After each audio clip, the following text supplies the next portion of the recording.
दोस्तों नमस्कार। आज हम सिंधु घाटी सभ्यता के दूसरे भाग में प्रश्नों को देखेंगे। तो आइए शुरू करते हैं। आज का पहला क्वेश्चन कि हड़प्पा सभ्यता का दूसरा सबसे बड़ा स्थल कौन सा था। तो ये राखीगढ़ी हड़प्पा सभ्यता का दूसरा सबसे बड़ा मोहनजोदड़ो के बाद स्थल था। भारत में सिंधु घाटी का दूसरा सबसे बड़ा स्थल धौलावीरा है। धौलावीरा स्थित कहाँ पर है? तो धौलावीरा आपका स्थित है, कहाँ पर स्थित है? धौलावीरा आपका गुजरात में। आइए नेक्स्ट क्वेश्चन की ओर चलते हैं।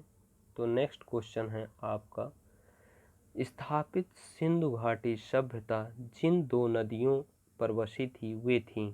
कौन सी दो नदियां थी जिनके अंतर्गत सिंधु घाटी सभ्यता बसी हुई थी, पूरी सिंधु घाटी सभ्यता? तो आपका ऑप्शन होगा बी, मीन्स कि सिंधु नदी, चेनाब नदी और झेलम नदियों के किनारे जो सभ्यता विकसित हुई उसे हम सिंधु घाटी सभ्यता कहते हैं। आइए विवरण देख लेते हैं। सिंधु घाटी सभ्यता का विस्तार उत्तर में झेलम नदी के पूर्व तट से दक्षिण में यमुना की सहायक नदी हिंडन के तट तक माना जाता है। इसमें झेलम, सिंधु, चेनाब नदियां तो शामिल हैं, परंतु गंगा नदी इसमें शामिल नहीं है। यद्यपि झेलम के तट पर भी सिंधु सभ्यता संबंधी कोई विशिष्ट उत्खनित स्थल नहीं है, तथापि सामान्यतः झेलम के पूर्वी तट को सिंधु सभ्यता के अंतर्गत माना जाता है। अर्थात कि झेलम नदी के किनारे कोई विशिष्ट सभ्यता संबंधित कोई स्थल नहीं खोजा गया है, लेकिन इसके पूर्वी तट तक को माना जाता है कि इसके अंतर्गत शामिल रहा है। आइए नेक्स्ट क्वेश्चन की ओर चलते हैं। सिंधु घाटी के लोग विश्वास करते थे, किसमें विश्वास करते थे? तो वो मात्र शक्ति में विश्वास करते थे। हड़प्पा सभ्यता में ऐसे प्रचुर साक्ष्य मिलते हैं जिनके आधार पर यह कहा जा सकता है कि मात्र देवी की उपासना वहां व्यापक रूप से प्रचलित थी। विभिन्न मूर्तियों, मुद्राओं आदि पर अंकित आकृतियां आदि से जो चित्र उभरता है उससे नारी शक्ति उपासना के प्रचलन में साक्ष्य मिलते हैं। अर्थात सिंधु घाटी सभ्यता में महिला सशक्तिकरण का बहुत ही बेजोड़ उदाहरण हमें देखने को मिलता है। नेक्स्ट क्वेश्चन की ओर चलते हैं। सिंधु घाटी के लोग पूजा करते थे, किसकी पूजा करते थे? पशुपतिनाथ की, इंद्र और वरुण की, ब्रह्मा की, विष्णु की। तो इसका आंसर होगा आपका पशुपतिनाथ। पशुपतिनाथ। आइए इस क्वेश्चन का विवरण देखते हैं। सिंधु घाटी के लोग पशुपति शिव की पूजा करते थे। इसका प्रमाण मोहनजोदड़ो से प्राप्त एक मोहर पर है, जिस पर योगी की आकृति बनी है। उस योगी की दाईं ओर चीता और हाथी तथा बाईं ओर गैंडा, भैंसा चित्रित किए गए हैं। योगी के सिर पर एक त्रिशूल जैसा आभूषण है तथा इसके 3 मुख हैं। मार्शल महोदय ने इसे रुद्र शिव से संबंधित किया। इसके अतिरिक्त बहुत सी प्रस्तर लिंग की भी आकृतियां प्राप्त होती हैं जो शिव पूजा से संबंधित मानी जाती हैं। आइए नेक्स्ट क्वेश्चन की ओर चलते हैं। मोहनजोदड़ो एवं हड़प्पा की पुरातात्विक खुदाई के प्रभारी थे। इनका प्रभारी सर जॉन मार्शल, तत्कालीन ब्रिटिश ऑफिसर जो थे वो इसके प्रभारी थे। उन्हीं के निर्देशन में इसका उत्खनन करवाया गया था। आइए इसका विवरण देख लेते हैं। भारतीय पुरातत्व सर्वेक्षण विभाग, आर्कियोलॉजिकल सर्वे ऑफ इंडिया के डायरेक्टर जनरल जॉन मार्शल के निर्देशन में 1921 में दयाराम साहनी ने पंजाब के तत्कालीन मॉन्टगोमरी के संप्रति साहिवाल जिले में रावी नदी के बाएं तट पर स्थित हड़प्पा के टीले की खुदाई की। अगले वर्ष 1922 में राखलदास बनर्जी ने सिंध प्रांत के लरकाना जिले में सिंधु नदी के दाहिने तट पर स्थित मोहनजोदड़ो के टीलों का पता लगाया। आइए नेक्स्ट क्वेश्चन की ओर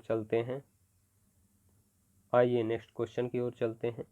तो नेक्स्ट क्वेश्चन है, सिंधु घाटी सभ्यता को खोज निकालने में जिन 2 भारतीयों का नाम जुड़ा है वे कौन कौन है? राखलदास बनर्जी और दयाराम साहनी, इनका प्रमुख रूप से नाम लिया जाता है। तो आइए इस क्वेश्चन का विवरण देख लेते हैं। विवरण ये है कि राखलदास बनर्जी और दयाराम साहनी भारतीय पुरातत्व के अधिकारी रहे। अब आइए नेक्स्ट क्वेश्चन की ओर चलते हैं। हड़प्पा, एक तरफ हड़प्पा कालीन सिंधु घाटी सभ्यता संबंधित स्थल दिए गए हैं और दूसरी तरफ उनको जिनके निर्देशन में खोजा गया है, जिनके निर्देशन में पूरा कार्य उत्खनित करवाया गया है, उनको सुमेलित करना है। तो आइए देखते हैं हड़प्पा किसके निर्देशन में खुदाई की गई है। दयाराम साहनी के, लोथल SR राव के, सुरकोत्ता JP जोशी के और धौलावीरा BK थापड़ के। तो इसमें सुमेलित नहीं है धौलावीरा। हड़प्पा का उत्खनन दयाराम साहनी के नेतृत्व में किया गया था। लोथल का उत्खनन SR राव, सुरकोत्ता का उत्खनन JP जोशी ने कराया था, जबकि धौलावीरा का उत्खनन BK थापड़ ने नहीं बल्कि RS बिष्ट ने कराया था। तो विकल्प D सही सुमेलित नहीं है। आइए नेक्स्ट क्वेश्चन की ओर चलते हैं। हड़प्पा का उत्खनन करने वाला प्रथम पुरातत्वविद जो इसके महत्व को नहीं समझ सका, इसका आंसर है A कनिंघम। आइए आगे चलते हैं। A कनिंघम महोदय ने भारतीय उपमहाद्वीप के ऐतिहासिक महत्व के टीलों की खोज की, किंतु वह हड़प्पा के टीलों के महत्व को नहीं जान सके। तत्पश्चात जॉन मार्शल के दिशा निर्देशन में राखलदास बनर्जी तथा दयाराम साहनी ने मोहनजोदड़ो और हड़प्पा के टीलों की विस्तृत उत्खनन करवाया। आइए नेक्स्ट क्वेश्चन की ओर चलते हैं। निम्नलिखित में से कौन हड़प्पा और मोहनजोदड़ो के उत्खनन से संबंधित नहीं है, मतलब उससे नहीं जुड़े हुए। ये दोस्तों BPSC के प्री में 2015 में पूछा गया क्वेश्चन है। आइए इसका विवरण देखते हैं। 1921 में दयाराम साहनी ने हड़प्पा का सर्वेक्षण कार्य किया। 1926 में माधव स्वरूप वत्स हड़प्पा के सर्वेक्षण से संबंधित रहे। मोहनजोदड़ो, जिसका सिंध भाषा में अर्थ होता है मृतकों का टीला होता है, की खोज सर्वप्रथम 1922 में राखलदास बनर्जी ने की तथा इसके पुरातात्विक महत्व की ओर ध्यान आकर्षित किया। इनके अतिरिक्त कुछ अन्य विद्वानों के Dikshit, Ernest Mackay, RL Stein, A Ghosh, JP Joshi आदि ने भी इस सभ्यता की खोज में महत्वपूर्ण योगदान दिया। अतः स्पष्ट है कि BA स्मिथ हड़प्पा सभ्यता की खोज से संबंधित नहीं रहे, बल्कि ये भारतविद एवं कला इतिहासकार के रूप में प्रसिद्ध थे। तो इसका आंसर हो जाएगा D। आइए नेक्स्ट क्वेश्चन की ओर चलते हैं। नेक्स्ट क्वेश्चन है आपका, सिंधु सभ्यता की विकसित अवस्था में निम्नलिखित में से किस स्थल से घरों में कुओं के अवशेष मिले हैं। तो इसका आंसर होगा मोहनजोदड़ो। मोहनजोदड़ो के ध्वंसावशेष पाकिस्तान के सिंध प्रांत के लरकाना जिले सिंधु नदी के दाहिने तट पर स्थित हैं। यह लगभग प्रत्येक घर में निजी कुएं में स्नानगार होते थे और पानी के निकास। आइए दोस्तों आगे चलते हैं। अनेक घरों में शौचालय भी बने हुए थे। कालीबंगा के प्राक सैंधव स्तर से हल के जुते हुए खेत के साक्ष्य मिलते हैं। लोथल से गोदीबाड़ा एवं मनके वाले बनाने वाले, तांबे एवं सोन का काम करने वाले शिल्पियों की उद्योगशालाएं भी प्रकाश में आई हैं। आइए नेक्स्ट क्वेश्चन की ओर चलते हैं। मोहनजोदड़ो निम्नलिखित में से कहाँ पर स्थित है। ये भारत के गुजरात राज्य में, भारत के पंजाब राज्य में, पाकिस्तान के सिंध प्रांत में, अफगानिस्तान में। तो ये इसका आंसर C है। पाकिस्तान के सिंध प्रांत में सिंधु नदी के किनारे, सिंधु नदी के दाहिने तट पर स्थित है।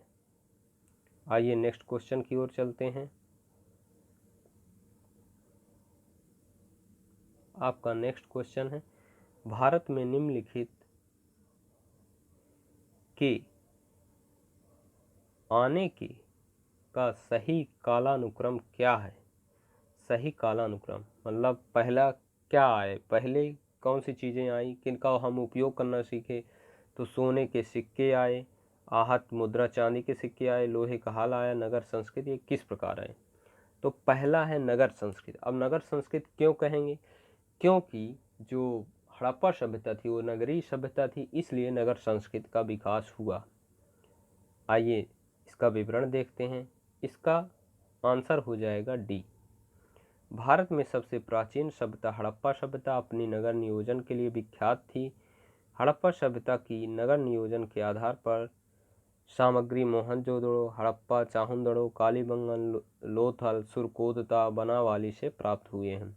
सिंधु घाटी की सभ्यता कांस्य कालीन का ज्ञान, लोहे का ज्ञान, कांसे के बाद वैदिक काल में लगभग 1000 ईसा पूर्व में हुआ। भारत में सबसे प्राचीन सिक्के आहत मुद्रा के रूप में 6ठी शताब्दी ईसा पूर्व में अस्तित्व में आए। सबसे पहले भारत में सोने के सिक्के हिंद एवं शासक द्वितीय शताब्दी ईसा पूर्व में जारी किए, जिनकी संख्या कुषाण काल में बढ़ी थी। तो पहला क्या हो जाएगा आपका? हड़प्पा सभ्यता हो जाएगी। पहला क्या हो जाएगा आपका? नगर संस्कृत हो जाएगी। फिर दूसरा क्या हो जाएगा आपका? लोहे का हल हो जाएगा। फिर क्या होगा? आहत मुद्रा सिक्के होंगे और लास्ट में सबसे सोने के सिक्के होंगे, जो हिंद एवं शासकों ने भारत में चलाए थे, जो कि कुषाण काल में इनकी संख्या में वृद्धि हुई थी। सर्वप्रथम मानव ने निम्न धातु का उपयोग किया। किसका उपयोग किया? सोने का, चांदी का, तांबा का, लोहा का। तो इसका तांबा होगा। तांबा का उपयोग सिंधु घाटी सभ्यता में मानव ने किया था। आइए नेक्स्ट क्वेश्चन की ओर चलते हैं। हाथी दांत का पैमाना हड़प्पा संदर्भ में कहाँ से मिलता है? तो हड़प्पा सभ्यता भारत की प्राचीन सभ्यता थी। हड़प्पा सभ्यता में हाथी दांत का पैमाना लोथल से मिला है, जो कि गुजरात में भोगवा नदी के तट पर स्थित है। लोथल कहाँ स्थित है? गुजरात के भोगवा नदी के तट पर स्थित है। आइए नेक्स्ट क्वेश्चन की ओर चलते हैं। हड़प्पा स्थलों में अभी तक किस धातु की प्राप्ति नहीं हुई है? तो अभी तक लोहे की धातु की प्राप्ति नहीं हुई। दोस्तों, यह छत्तीसगढ़ PCS में 2011 में आया हुआ है। तो आइए इसका विवरण देख लेते हैं। हड़प्पा सभ्यता एक कांस्य युगीन सभ्यता थी। यहाँ से तांबा, कांसा, स्वर्ण, चांदी आदि की धातुओं तो मिली हैं, परंतु लोहे की प्राप्ति नहीं हुई है। वस्तुतः हड़प्पा कालीन लोग लोहे से परिचित नहीं थे। भारत में लौह युग का प्रारंभ उत्तर वैदिक काल अर्थात 1000 ईसा पूर्व से माना जाता है। आइए नेक्स्ट क्वेश्चन की ओर चलते हैं। नेक्स्ट क्वेश्चन में है, नेक्स्ट क्वेश्चन की ओर चलते हैं।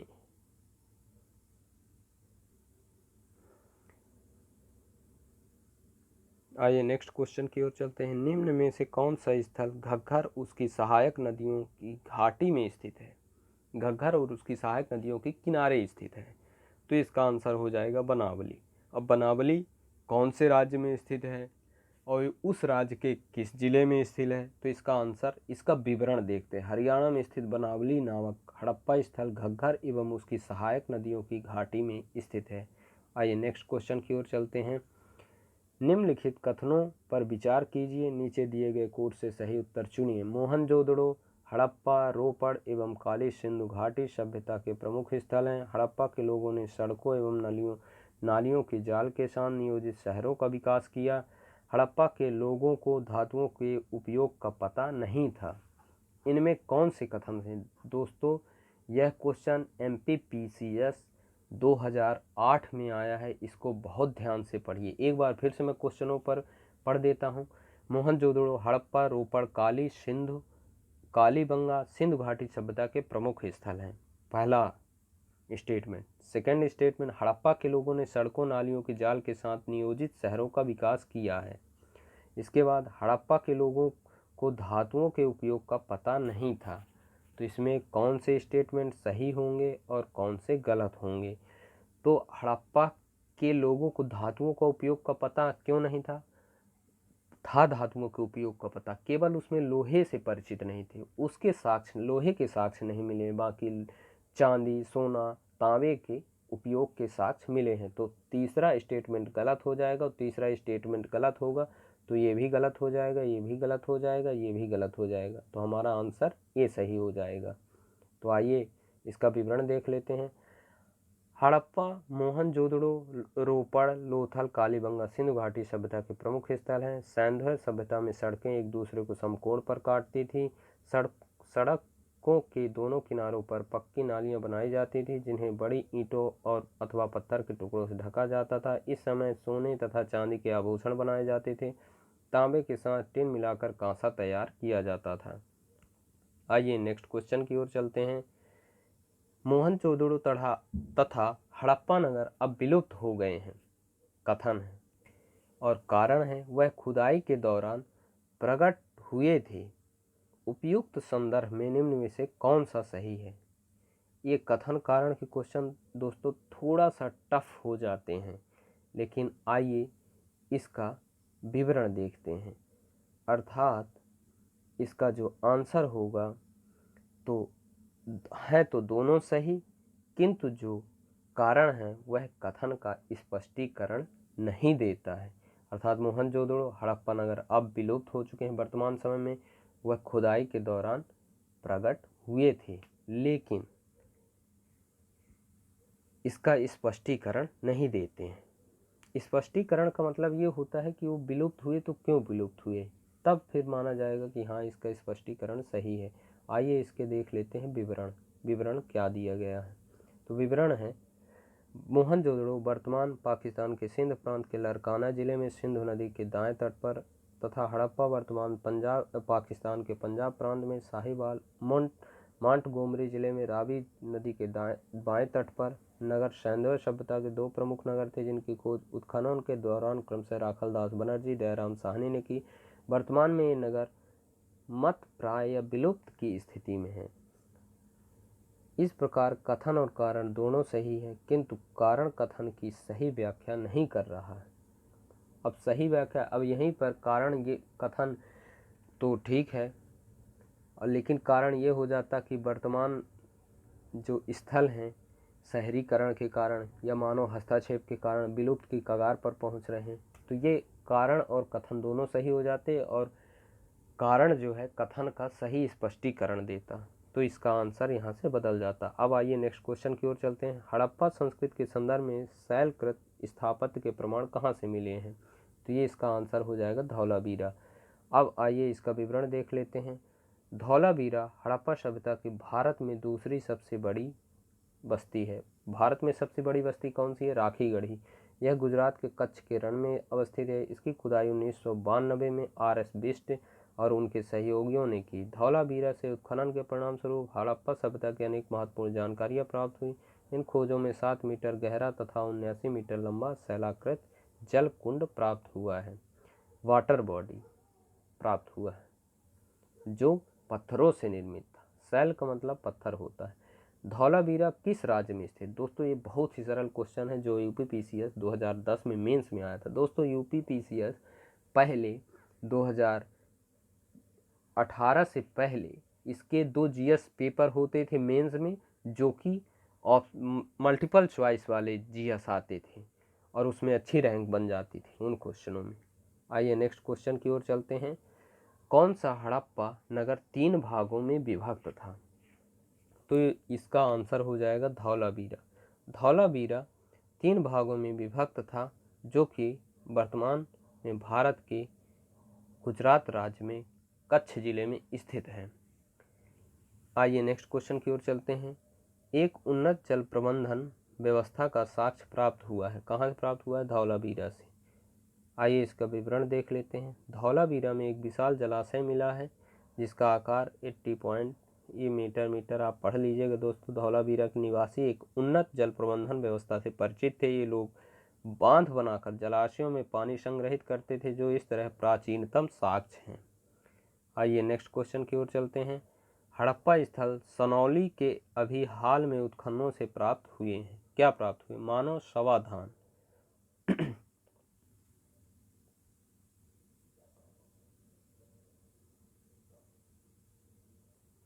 आइए नेक्स्ट क्वेश्चन की ओर चलते हैं। हड़प्पा स्थल सनौली कहाँ से प्राप्त हुआ है? ये आपका मानव शवाधान हो जाएगा। उत्तर प्रदेश के बागपत जिले में बारोट तहसील के सनौली नामक हड़प्पनपुर स्थल से क्रमबद्ध रूप से 125 मानव शवाधान प्राप्त हुए हैं, जिनकी दिशा उत्तर से दक्षिण है। इन शवाधानों के साथ दैनिक उपयोग की वस्तुएं भी मिली हैं, जिनमें गहने प्रमुख हैं। इनके साथ ही कुछ जानवरों की हड्डियां भी प्राप्त हुई हैं। आइए नेक्स्ट क्वेश्चन की ओर चलते हैं। नेक्स्ट क्वेश्चन है, वस्त्रों के लिए कपास की खेती का आरंभ सबसे पहले कहाँ माना जाता है? दोस्तों इसका आंसर हो जाएगा भारत में। वस्त्रों के लिए कपास का उत्पादन सर्वप्रथम भारत में किया गया। 1922 में राखालदास बनर्जी के नेतृत्व में सिंधु नदी के किनारे स्थित मोहनजोदड़ो वर्तमान पाकिस्तान के लरकाना जिले में स्थित उत्खनन से कपास की सूत की प्राप्ति की गई थी। भारत में कपास यूनान, जिसे यूनानी हिंडन के नाम से पुकारते थे, भारत में कपास की खेती का प्रारंभ 3000 ईस्वी पूर्व में किया गया, जबकि मिस्र में इस खेती को 2500 ईसा पूर्व के लगभग शुरू किया गया था। आइए नेक्स्ट क्वेश्चन की ओर चलते हैं। नेक्स्ट क्वेश्चन आपका है, सिंधु घाटी सभ्यता के संदर्भ में निम्नलिखित कथनों पर विचार कीजिए। यह प्रमुख लौकिक सभ्यता थी तथा उसमें धार्मिक तत्व उपस्थित था, वर्चस्वशाली नहीं था। उस काल में भारत में कपास से वस्त्र बनाए जाते थे। तो यह स्टेटमेंट सही है या गलत है? तो दोनों सही है। अभी हमने देखा कपास, वस्त्रों के लिए कपास का उत्पादन किया जाता था, मतलब पूरे विश्व में सबसे पहले हड़प्पा सभ्यता में किया गया है। सिंधु घाटी सभ्यता के संदर्भ में सामान्यतः माना जाता है कि यह प्रधानतम लौकिक सभ्यता थी। इसमें धार्मिक तत्व यद्यपि उपस्थित था, वर्चस्वशाली नहीं था। सिंधु सभ्यता में अनेक स्थलों से कपास के वस्त्रों के साक्ष्य मिले, जिससे स्पष्ट होता है वहाँ के लोग इसका निर्माण करते थे। आइए नेक्स्ट क्वेश्चन की ओर चलते हैं। नेक्स्ट क्वेश्चन में है, निम्नलिखित में से कौन सा लक्षण सिंधु सभ्यता के लोगों का चित्रण करता है? उसके विशाल महल और मंदिर होते थे, वे देवता देवियों और दोनों की पूजा करते थे, वे युद्ध में घोड़ों द्वारा खींचे गए रथों का प्रयोग करते थे। तो इसका आंसर हो जाएगा केवल 2, वे देवी और देवताओं दोनों की पूजा किया करते थे। आइए इसका विवरण देख लेते हैं। आज तक सिंधु घाटी सभ्यता के स्थलों की खुदाई में किसी मंदिर अथवा पूजा स्थल का साक्ष्य नहीं मिला है, अतः यहाँ सभ्यता के धार्मिक जीवन का एकमात्र स्रोत यहाँ पाई गई मिट्टी पत्थर की मूर्तियाँ मोहरे यहाँ ज्ञात होता है। यहाँ मात्र देवी पशुपति शिव, उनके लिंग की पूजा, पीपल नीम आदि पेड़ नाग आदि जीव जंतुओं की उपासना प्रचलित थी। पशुओं में हाथी बाघ भैंस गैंडा आदि चित्र मिले हैं, लेकिन घोड़े के चित्र का अभाव है। हालांकि घोड़े की अस्थियां लोथल सुरकोत्ता कालीबंगन इत्यादि स्थलों से प्राप्त हुई, फिर भी घोड़े का उपयोग शुद्ध युद्ध के रथ को खींचने में किया जाता था, इस साक्ष्य का अभाव है। आइए नेक्स्ट क्वेश्चन की ओर चलते हैं। नेक्स्ट क्वेश्चन में है, निम्न स्थानों पर सिंधु घाटी सभ्यता से संबंध वृषभ मुद्रा प्राप्त हुई है, किस स्थान से प्राप्त हुई? तो इसका आंसर हो जाएगा मोहनजोदड़ो से। पाकिस्तान के सिंध प्रांत में लरकाना जिले में सिंधु नदी के तट पर स्थित मोहनजोदड़ो राखालदास बनर्जी द्वारा 1922 में उत्खनित अनेक वस्तुएं प्राप्त हुई हैं, जिनमें कुबड़ वाले बैल की आकृति वाली मुहर भी शामिल है। आइए नेक्स्ट क्वेश्चन की ओर चलते हैं। नेक्स्ट क्वेश्चन है, निम्नलिखित में से किस पशु का अंकन हड़प्पा संस्कृति की मोहरों पर नहीं मिलता है? बैल, हाथी, घोड़ा, भेड़। तो इसका आंसर हो जाएगा सी, घोड़ा। सिंधु घाटी सभ्यता के निवासी अश्व से परिचित थे, लेकिन उसका अंकन हड़प्पा की मोहरों पर नहीं मिलता है। सिंधु सभ्यता की मोहरों पर सर्वाधिक अंकन एक सिंगी बैलों का है, उसके बाद कुबड़ वाले बैलों का है। सिंधु सभ्यता में उपलब्ध पशुपति की मूर्ति दाईं ओर हाथी चीता तथा बाईं ओर गैंडा भैंसा, पैरों के नीचे हिरण अंकित हैं। आइए नेक्स्ट क्वेश्चन की ओर चलते हैं। किस पशु के अवशेष सिंधु घाटी सभ्यता में प्राप्त नहीं हुए हैं? तो शेर के प्राप्त नहीं हुए। अब इसमें ऑप्शन, दोस्तों ऑप्शन के आधार पे भी हम टिक करते हैं। शेर के साक्ष्य प्राप्त नहीं हुए हैं, तो आइए इसका विवरण देख लेते हैं। इसका विवरण क्या है? दिए गए विकल्पों में से गाय और हाथी के अवशेष तो सिंधु घाटी सभ्यता में प्राप्त हुए हैं। घोड़े के अवशेष सिंधु घाटी की सभ्यता से प्राप्त होने के संबंध में विद्वानों में मतभेद है, किंतु आधुनिक उत्खनन निष्कर्षों के आधार पर अनेक प्रख्यात विद्वानों ने घोड़े के अवशेष सिंधु घाटी की सभ्यता से प्राप्त होने की अभिमत की पुष्टि की है। दूसरी ओर सिंधु घाटी की सभ्यता के उत्खनन में बाघ चीता के अवशेष की प्राप्ति का उल्लेख तो है, किंतु शेर का उल्लेख नहीं है, अतः इस प्रश्न का उत्तर ए होगा। आइए नेक्स्ट क्वेश्चन की ओर चलते हैं। मृण पट्टिका पर उत्कीर्ण सींग युक्त देवता की कृति प्राप्त हुई है, तो ये कहाँ से प्राप्त हुई है? कालीबंगन से प्राप्त हुई है दोस्तों। कालीबंगन कहाँ, भारत के किस प्रांत में स्थित है? तो भारत के राजस्थान प्रांत में स्थित है कालीबंगन। आइए नेक्स्ट क्वेश्चन की ओर चलते हैं। निम्नलिखित में से कौन सी सभ्यता नील नदी के तट पर विकसित हुई? तो यह मिस्र की सभ्यता थी। दोस्तों नील नदी कहाँ वर्तमान में कहाँ? अफ्रीका के मिस्र में बहती है। आइए इसका विवरण देख लेते हैं। मिस्र की सभ्यता का विकास नील नदी के द्रोणी में हुआ है। द्रोणी का मतलब होता है उनके कछार में या उनके घाटी में। नील नदी विश्व की इस प्राचीन सभ्यता का आधार थी। मिस्र को नील नदी का उपहार कहा जाता है क्योंकि इस नदी के अभाव में यह भूभाग रेगिस्तान होता। मिस्र अफ्रीका महाद्वीप में स्थित है। इसका समकालीन सभ्यता सिंधु घाटी सभ्यता तथा मेसोपोटामिया की सभ्यता थी। आइए नेक्स्ट क्वेश्चन की ओर चलते हैं। लेखन कला की उचित प्रणाली विकसित करने वाली सर्वप्रथम प्राचीन सभ्यता थी। कौन सी सभ्यता थी? सुमेरियन सभ्यता थी। सुमेरिय सभ्यता के लोग प्राचीन विश्व के प्रथम लिपि आविष्कर्ता थे। इनकी प्रारंभिक लिपि का स्वरूप अत्यंत सरल आदिम था। सुमेरियन की क्यूनिफॉर्म लिपि को सामान्यतः प्राचीनतम लिपि माना जाता है। अब दोस्तों यहाँ पर समाप्त होता है सिंधु घाटी सभ्यता से संबंधित अभी तक आए हुए क्वेश्चन और उनके उत्तर साथ ही इसमें विवरण भी दिए गए हैं और आप इसको देखिए और हमारे संगम एजुकेशन चैनल को सब्सक्राइब कीजिए, लाइक कीजिए और शेयर कीजिए। और आगे भी अब हम नेक्स्ट पार्ट में वैदिक काल से संबंधित जितने भी क्वेश्चन परीक्षाओं में आए हैं उनके बारे में पढ़ेंगे और देखेंगे किस किस प्रकार के क्वेश्चन बनते हैं। धन्यवाद।